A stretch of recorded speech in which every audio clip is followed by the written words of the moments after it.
بسم اللہ الرحمن الرحیم۔ السلام علیکم، میرے اس چینل پر آپ سب کو خوش آمدید۔ آج ہم حضرت ایوب علیہ السلام کے بارے میں بات کریں گے۔ حضرت یعقوب علیہ السلام کے بیٹے ایس کی اولاد میں سے تھے۔ علامہ ابن عساکر رضی اللہ تعالیٰ عنہ کے مطابق حضرت ایوب علیہ السلام کی والدہ حضرت لوط علیہ السلام کی بیٹی تھی۔ اس طرح آپ علیہ السلام حضرت لوط علیہ السلام کے نواسے ہوئے۔ حضرت ایوب علیہ السلام سے متعلق آپ نہایت سچے، اللہ تعالیٰ سے ڈرنے والے اور برائیوں سے دور رہنے والے کامل انسان تھے۔ ہر وقت یاد الہی میں مشغول اور اللہ تعالیٰ کا شکر ادا کرتے رہتے تھے۔ آپ علیہ السلام نہایت امیر کبیر تھے۔ اللہ تعالیٰ نے مال و دولت، جائیداد، شاندار محل، نوکر چاکر اور کثیر اولاد سے نوازا۔ قرآن پاک میں آپ علیہ السلام کا ذکر 4 سورہ مبارک میں آیا ہے۔ سورۃ النساء، سورہ انعام، سورۃ الانبیاء اور سورہ سواد۔ سورۃ النساء اور سورہ انعام میں دیگر انبیاء کرام علیہ السلام کے ساتھ حضرت ایوب علیہ السلام کا نام مذکور ہے، جبکہ سورۃ الانبیاء اور سورہ سواد میں آپ علیہ السلام پر آنے والی سخت ترین آزمائشوں اور ان پر صبر و شکر کا ذکر ہے۔ حضرت ایوب علیہ السلام کا زمانہ حضرت یعقوب علیہ السلام اور حضرت موسیٰ علیہ السلام کے درمیان تھا، یعنی تقریباً 1300 اور 1500 کے قبل مسیح کے درمیان تھا۔ حضرت ایوب علیہ السلام کے 7 لڑکے اور 7 لڑکیاں تھیں، جو سب آپ علیہ السلام پر آنے والی آزمائش کے دنوں میں انتقال کر گئے۔ جب اللہ تعالیٰ نے ان کی آزمائش ختم کی تو انہیں مزید اولاد عطا فرمائی۔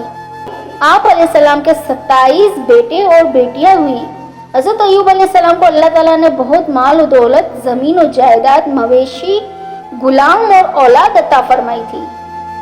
پھر جب آپ علیہ السلام کو آزمائش میں مبتلا کیا تو یہ سب چیزیں واپس لے لی۔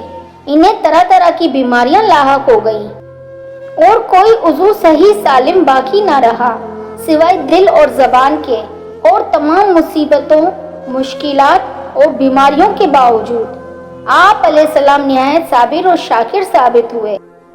اللہ عز و جل سے ثواب کی آس لگائے بیٹھے رہتے اور دن رات اس کا ذکر کرتے رہتے۔ آپ صلی اللہ علیہ وسلم کے پورے جسم پر بڑے بڑے پھوڑے ہو گئے جن میں کیڑے پڑ گئے تھے۔ کوئی ساتھ نہ بیٹھتا تھا، دوست احباب بھی وحشت کرتے تھے، حتیٰ کہ آپ علیہ السلام کو شہر سے باہر ایک کوڑے کرکٹ کے ڈھیر پر ڈال دیا گیا۔ لوگوں کا آپ علیہ السلام سے ملنا جلنا بند ہو گیا اور کوئی بھی غمخوار نہ رہا سوائے بیوی کے، جو ان کا بے حد خیال رکھتی اور ان کی خدمت میں لگی رہتی۔ پھر جب بیوی کو خدمت کرتے طویل زمانہ گزر گیا تو ایک مرتبہ حضرت ایوب علیہ السلام سے کہا، اگر آپ علیہ السلام اپنے پروردگار سے دعا کرے تو وہ آپ علیہ السلام کو ان مصائب سے رہائی عطا فرمائے گا۔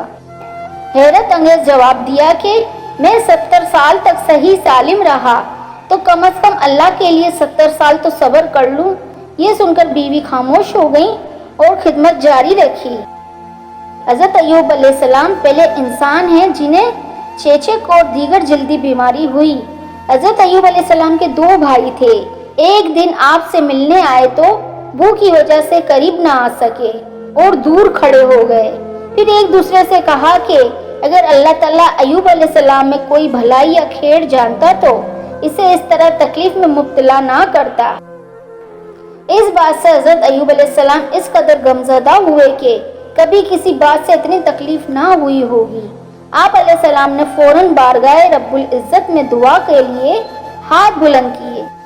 جب انہوں نے اپنے پروردگار سے دعا کی کہ مجھے ایذا ہو رہی ہے اور تو سب سے بڑھ کر رحم کرنے والا ہے، تو اللہ نے ان کی دعا قبول کر لی اور انہیں جو تکلیف تھی وہ دور کر دی اور ان کو بال بچے بھی عطا فرمائے۔